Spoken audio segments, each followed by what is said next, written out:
In this video, I'll show you how to send USDT from Binance to Phantom Wallet.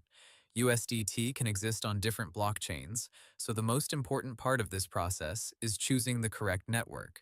If you send USDT on the wrong network, your funds may not appear in Phantom and could be difficult or impossible to recover. First, open Phantom Wallet.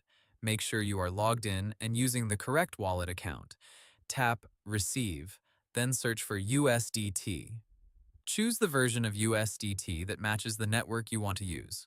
For example, you may see USDT on Solana, Ethereum, Polygon, or another supported network, depending on your Phantom setup.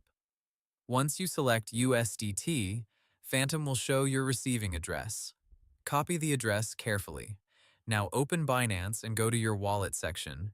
Choose your spot wallet, search for USDT, and tap Withdraw. Select the option to send using a crypto network. Paste your Phantom wallet address into the withdrawal address field. Then choose the same network you selected in Phantom. If you copied a Solana USDT address, choose the Solana network on Binance. If you copied an Ethereum address, choose Ethereum. Enter the amount of USDT you want to send. Binance will show the withdrawal fee and the final amount that should arrive.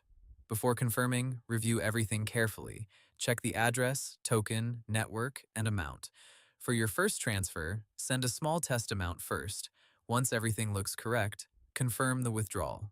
Binance may ask for security verification, such as email code, phone code, or authenticator code. After Binance processes the withdrawal, open Phantom and check your balance.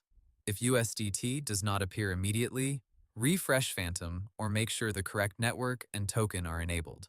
Hope the tutorial was helpful. Subscribe to my channel and see you in the next video.